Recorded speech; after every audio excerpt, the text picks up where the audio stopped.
How about those talks, huh? Pretty exciting. Yeah. Yeah. I was really inspired by Kunstler to create something very special. In what you're looking at here is a piece of property that my wife and I acquired in 2001. It's an 18-acre parcel. Has a lot of history to it that we didn't know about it at the time. There is, and we haven't found it, but there's stories of Revolutionary soldiers on this property, a powder mill on this property from the Revolutionary War, lots of history. For a long time it was kept as a Christmas tree farm. And when we got it, what you can see here are Christmas trees that are probably 35 feet tall. I called them the Charlie Brown Christmas trees because they were the Christmas trees that nobody bought. So they grew up, and we proceeded to buy this property and cut them all down. And it looked like this. When we cut down all the trees on that open space, there was one tree that was left behind, and when I was cutting down the tree, I noticed that there was a sapling from a red oak that was in there, a pin oak, that was about maybe 8-9 feet tall, that was growing up in between. Now, if you can imagine and I don't have a picture of it, but I saw it in a magazine. We were living in Colorado when we purchased this property, and what I wanted to build here on this beautiful open canvas was a Dutch colonial home that was kind of U-shaped. There was a lap pool that went right down the middle of the lap. It was lots of glass, concrete, and when we conceived our second child, we decided it was time to move home. I was in Colorado for 20 years, and when we came home, this is what we saw. What? This is the General Varnum's headquarters in Valley Forge. That's the Potts House, which served as Washington's headquarters. This was a older building that serves for a dog kennel in Wayne, for Devon, close to where I grew up. This is in near New Hope, also in Valley Forge. But I think you're kind of getting a sense of what I saw driving around. This was the architecture that I saw was lasting. It was 1800s. First thing we wanted to build was a barn. My wife has horses. I'm a woodworker. I build custom furniture and cabinetry for a living. So we started taking a look at the insides of some of these buildings, and some of the buildings, this was at the Radnor Hunt Club, where I knew that we could go inside a place, and it's not public, but it's not necessarily that private. There's borders, and I could go there with measuring tapes and take a look at some of the architecture and get closer to this architecture for the barn. And I take things like I'd measure the doors, and we'd look at things, and this is at Longwood. This is my son Ewan. When I didn't have my measuring tape, I would use him as a scale to size things. He didn't know it at the time. I would tell him to stand up next to something. Sometimes he was thrilled about it. I don't really think he knew what it was all about. This was to measure horse stall doors. Sometimes he wasn't so excited about it. I'd take him home and measure him, and then measure the things about him, you know, how big his head is, and then measure those stall widths. Sometimes I did have my measuring tape, and I'd measure things as much as like the floor grates, or you know, we get close to buildings. Valley Forge was a great place because you could walk around, and I could climb up, not up on the roof, but I'd climb up pretty close, measure the gutters, downspouts, windows, the casings, all of the details that surround a building and the architecture. I built a small model of this, you know, there's my hand right there, of the barn that I wanted to build. For one, the main purpose of transferring my ideas and some of the thoughts that I was working on with my wife to my wife. What do you think? You know, here it is in 3D, small version. We weren't ready to. We had out all the plans for the building, but we hadn't dug ground, and it was November. I met a guy who was a woodworker and had a shop. He invited me into his shop. I built all the windows and doors for the barn in his shop. In December, January, when it was snow on the ground, still too early to dig ground. There's the tree, and we just started the foundation to dig for the barn. That's the concrete block foundation, the structure, and we found a local timber frame company out of Leola to build the timber frame. They came, this is the typical barn raising for paid clients. We bring in a crane, 2 people assembling the pieces here that were all built in the shop, and then the framework went up. And this is getting close to, this is fast forwarding, the siding's on, the stone went on. The stone was all from the property.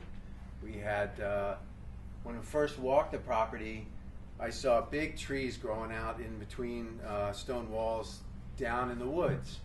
And I thought, why would anybody build a wall around a tree?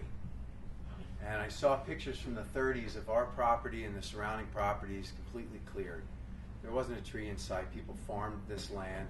They took all of the stone from the fields and took it to where it got too undulated surface to farm, and threw it over the edge. They make stone walls. I learned quite a bit about our property from building this barn, which is getting to look close to my project, some of the windows being installed.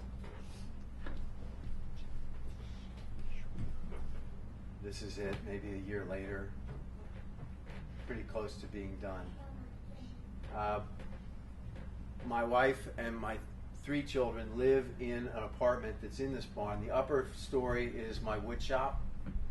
The front that you see here are horse stalls, and the rear was a 650 square foot apartment that we moved into in October, I think, 2008, and have been living there in 2 bunk beds, 5 of us, in a room that's probably about this big. It's been a real great place. I'll never forget it. After we built the barn, I built a model for a garage, and that was the result of that. And here are the 2 buildings together. When these 2 buildings were done, we went back into places in Valley Forge to start researching for a house, a place where we could get out of our bunk beds and move into. And we got real close to a lot of the architecture. Again, now I had 2 boys to measure out the space. And this is my second son, Taj. He's measuring some wainscoting for me. On the inside, I was measuring light fixtures. And one of the things that I saw from one of the previous videos was the technology being used with the computer. And at this stage, for the barn and the barn and the garage, I did a lot of hand drawings. A lot of that was pretty simple. I knew that this project wasn't going to be a timber frame where I could take my drawings and give them to a timber frame company that does this night and day, and they could just build me a barn, basically off of a napkin. This was going to be built with, it was a very complex building. It's a geothermal heat system. It has what's called ICF, or insulated concrete forms. They're styrofoam blocks that you stack and fill with concrete. They pull thermal mass from the footers up through the walls. They're insulated inside and out. I knew that to figure out scale to size with rooms, the barn was a very simple structure. I just had to design an apartment. The horse stalls were all from, recommendations from farriers, from veterinarians, horse vets. And my wood shop, I knew what that was going to be. It was just a big open space. This was going to be a space where we were going to live, where I was going to raise 3 children, where my wife and I would need space from that and the change that happens. It had to do a lot with light, where the light comes in, window openings, basically a much more complicated and complex building as far as the way it was architected. And so I did a Google search on CAD programs. I thought, well, geez, I got to learn how to do something, because every time I want to change a wall or move something, I'm ripping up a huge piece of paper and throwing it away and starting all over again. And through a computer program, I could move things. I could move a wall 8 inches.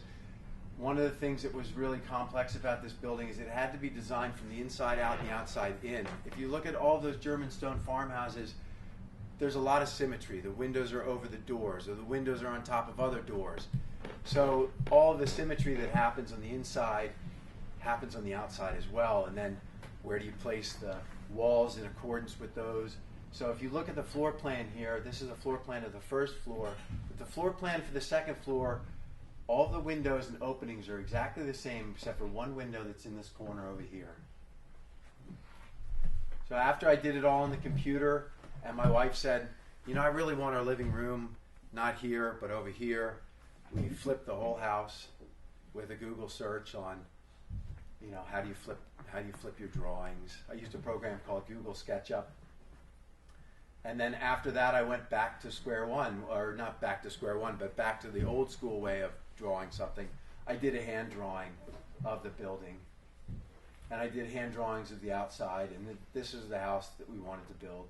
The house tells a story from the drawings that the center section, this door here, and these windows, this section right here, was the original part of the house that was built in the 1700s.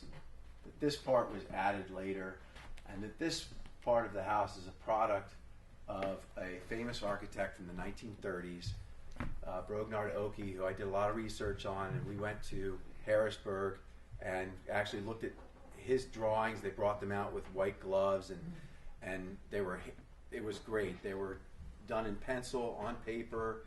There were, I think for this one house that we looked at, 73 prints, full scale. I had seen through my work in cabinet making and furniture lots of plans for houses. They basically consisted of 4 or 5 sheets.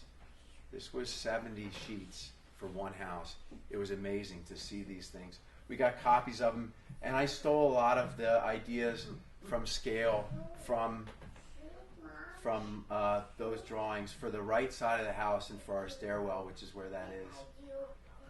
We dug the house, and when we dug the house, we dug the footers.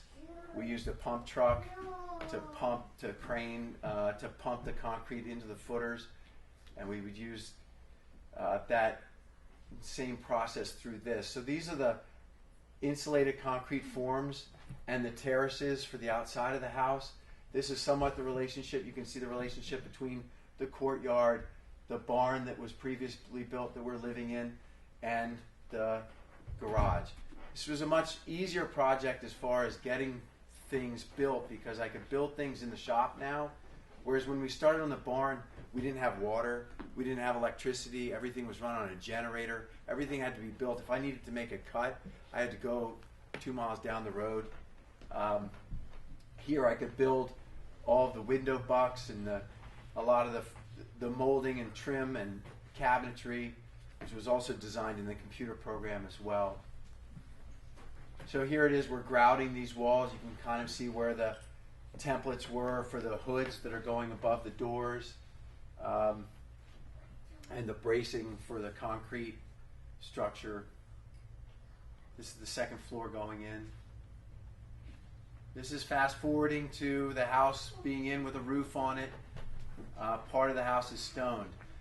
What I wanted this story to be for to differentiate the different parts of the house.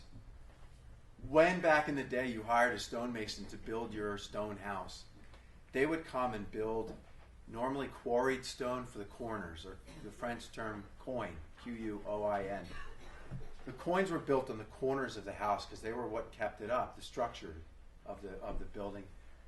The rest, the rubble was the fill was done sometimes by the farmer or by the people who lived on the property themselves, because it really just filled in the spaces between the structural aspects. So if you're driving around and you see an old stone farmhouse and you see the corners of the buildings, they look red or they're perfectly square, that's typically because they were quarried, brought by horse and buggy, set by the stonemason, and the rest was local stone.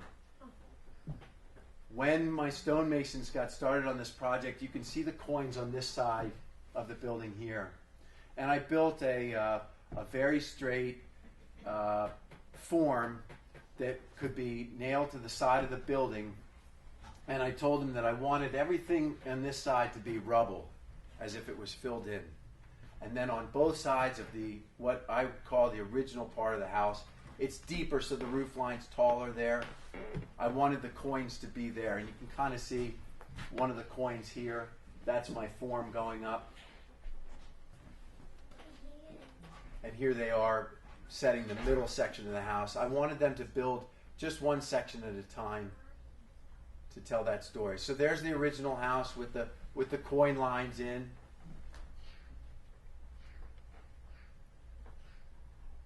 And here's the house, fairly well complete. The stone's complete.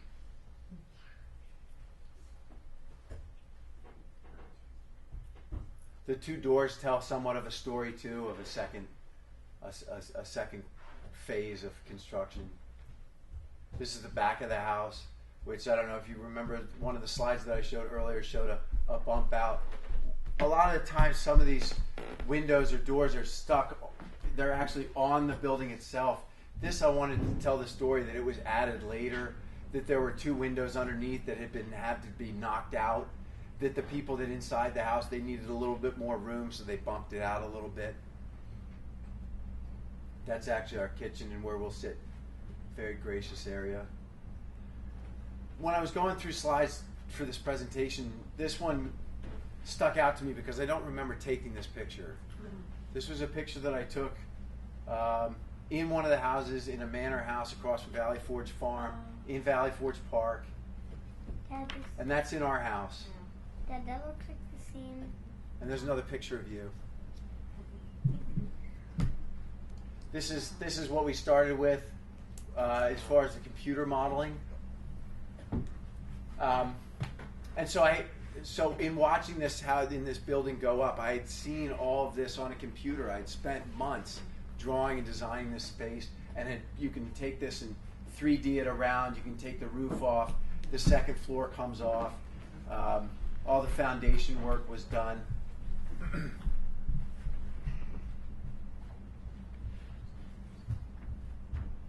And so it was neat to see it come to life.